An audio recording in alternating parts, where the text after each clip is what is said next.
ہاں تو بچوں، آج جو میں آپ کو کہانی سنانے جا رہی ہوں اس کا نام ہے لالچ بری بلا ہے۔ شہر کے قریب کسی گاؤں میں ایک کتا روزانہ صبح اپنی روزی کی تلاش میں گھر سے نکلتا تھا اور گوشت کی دکان کے باہر پڑی ہوئی ہڈیوں کو جمع کرتا اور گھر لا کر اپنے گھر والوں کے ساتھ مل کر کھایا کرتا۔ ایک مرتبہ کتا بہت بھوکا تھا، باوجود تلاش کے اسے کوئی ہڈی نہیں ملی۔ گھومتے گھومتے وہ ایک گوشت کی دکان پہ پہنچا جہاں لوگ گوشت خرید رہے تھے۔ قصاب آپ کو پتہ ہے نا، گوشت والے کو کہتے ہیں۔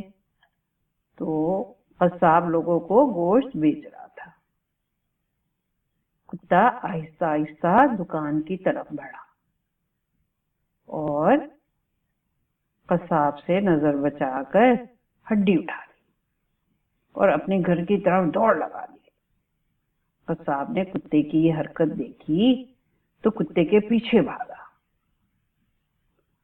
اب تو کتا بہت گھبرایا اور تیزی سے دوڑنے لگا، یہاں تک کہ وہ قصاب کی پہنچ سے بہت دور نکل گیا۔ لیکن وہ بجائے اپنے گھر پہنچنے کے بے خیالی میں نہر کی طرف آ گیا۔ کتے نے ہڈی منہ میں دبائی ہوئی تھی۔ اس نے نہر میں دیکھا تو اسے اپنا ہی سایہ نظر آیا۔ کتا سمجھا کہ پانی میں ایک اور کتا ہے جس کے پاس ہڈی بھی ہے۔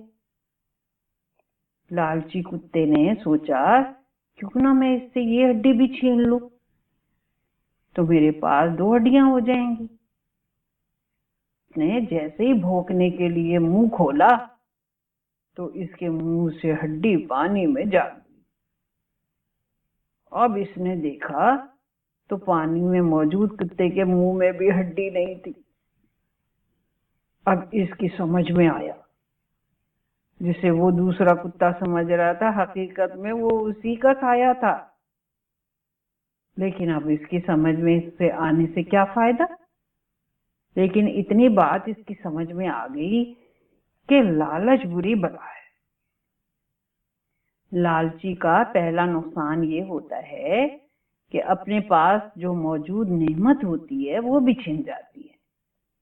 ہمیں کسی بچے کی گھڑی نظر آئے، کسی کا قلم نظر آئے، یا اس کی کوئی پینسل نظر آئے یا ربڑ نظر آئے تو اس کی للچاتی ہوئی نگاہ سے نہیں دیکھنا چاہیے، اور نہ اپنے ماما بابا سے ضد کر کے مانگنی چاہیے، بلکہ اللہ تعالیٰ نے جیسی بھی ہم کو قلم یا گھڑی دی ہے یا چیزیں دی ہیں، اس پر اللہ کا شکر ادا کرنا چاہیے، اس سے ضرور بڑھیا نعمتیں مانگتے رہنا چاہیے، مگر لالچ سے بھی بچتے رہنا چاہیے۔ اب دعا کریں کہ اللہ کسی بچے یا بچی کو لالچی نہ بنائے، لالچ کی بری عادت سے سب کی حفاظت فرمائے اللہ، آمین۔